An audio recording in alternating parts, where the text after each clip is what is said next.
Assalamualaikum warahmatullahi wabarakatuh. Perkenalkan nama saya Dion Pratama Hendra, NRP 105119100065. Saya dari Departemen Teknik Instrumentasi kelas A dari mata kuliah Sistem Konversi Daya Listrik. Kali ini saya akan review materi Sistem Konversi Daya Listrik pertemuan keempat, yaitu tentang control switch. Pertama itu switch itu adalah saklar. Saklar adalah suatu alat dengan dua sambungan dan bisa memiliki dua keadaan, yaitu keadaan on dan keadaan off. Keadaan off atau tutup merupakan keadaan di mana tidak ada arus yang mengalir, dan keadaan on merupakan satu keadaan yang mana arus bisa mengalir dengan bebas atau dengan kata lain secara ideal. Tidak ada resistivitas dan besar voltase pada saklar sama dengan 0. Fungsi saklar yaitu untuk menyimpan tegangan listrik dan arus dalam kurun waktu tertentu sebagai sebuah filter atau penyaring di dalam suatu rangkaian listrik seperti adaptor ataupun power supply. Apabila dipasang pada saklar, kapasitor dapat fungsi untuk menghilangkan bouncing atau percikan api. Kemudian sebagai kopling di antara rangkaian listrik, kapasitor dapat menghemat daya listrik apabila dipasang pada sebuah rangkaian lampu neon sebagai isolator arus listrik DC ataupun arus listrik searah. Sebagai pengantar listrik atau bisa disebut konduktor untuk arus AC atau sebaliknya. Dan juga bisa untuk meletakkan suatu gelombang pada arus DC sebuah rangkaian.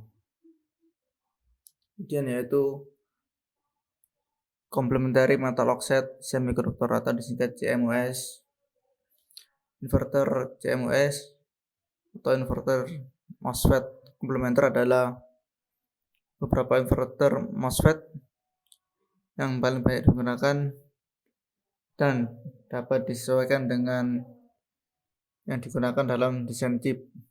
Chip ini bekerja dengan menghilangkan daya yang sangat kecil dan pada kecepatan yang relatif tinggi. Selain itu, inverter CMOS memiliki karakteristik buffer logika yang baik. Dalam hal ini, margin noise pada kondisi rendah dan tinggi adalah besar. Inverter CMOS berisi transistor PMOS dan NMOS yang terhubung di terminal saluran dan gerbang. Tegangan suplai VDD yang terhubung di terminal saluran dan gerbang, tegangan suplai VDD di terminal PMOS dan ground yang terhubung di terminal sumber NMOS. Jika VIN terhubung ke terminal gerbang dan VO terhubung ke terminal pembuangan. Penting untuk diperhatikan bahwa CMOS tidak mengandung resistor apapun yang membuatnya lebih hemat daya daripada inverter MOSFET resistor biasa, karena tegangan pada input perangkat CMOS bervariasi antara 0 dan 5 volt. Ini gambarnya. Dan switch model transistor MOSFET didefinisikan sebagai berikut. Ini ada MOSFET, ada kondisi MOSFET-nya, state of MOSFET juga. Ketika VIN rendah, NMOS mati, sedangkan PMOS tetap hidup.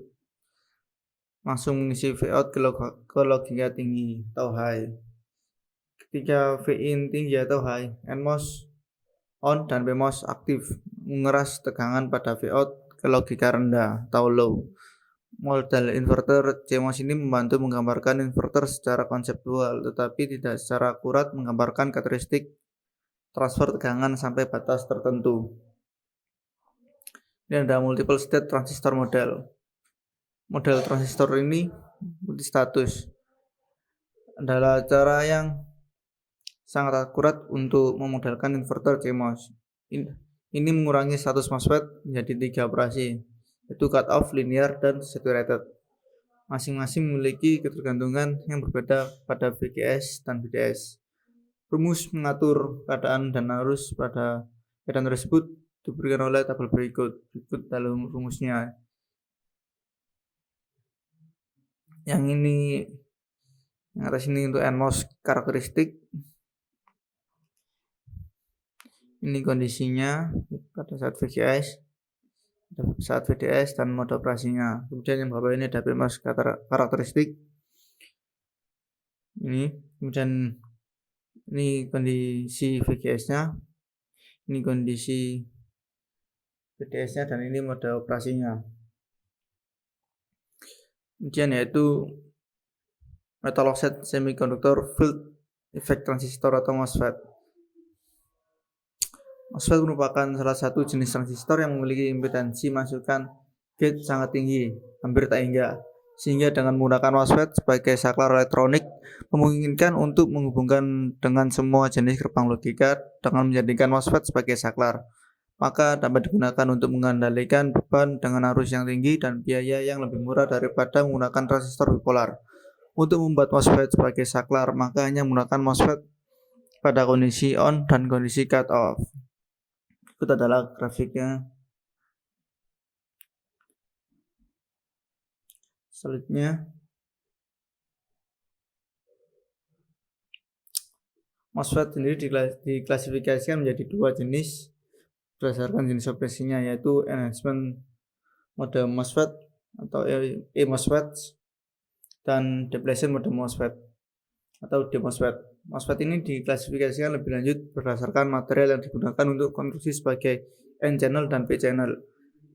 Jadi secara umum ada 4 jenis MOSFET yang berbeda, yaitu MOSFET mode deplesi N-channel, dan ada MOSFET mode deplesi P-channel, MOSFET mode peningkatan N-channel, dan MOSFET mode peningkatan P-channel. MOSFET mode peningkatan itu yaitu enhancement mode MOSFET. Dan ada MOSFET P-channel. Pengerasan pada sumber adalah daerah P+ yang sangat dikotori dan substrat adalah tipe N. Harus mengalir karena aliran lubang bermuatan positif juga dikenal sebagai MOSFET saluran P. Ketika kita menerapkan tegangan gerbang negatif, elektron yang ada di bawah lapisan oksida mengalami gaya tolak dan mereka didorong ke bawah ke dalam substrat. Daerah penipisan diisi oleh muatan positif terikat yang terkait dengan atom-atom donor. Tegangan gerbang negatif juga menarik lubang dari sumber P+ dan mengalirkan wilayah ke wilayah saluran. Nah, ini gambarnya MOSFET enhancement mode, dan ini depletion mode MOSFET yang bawah ini.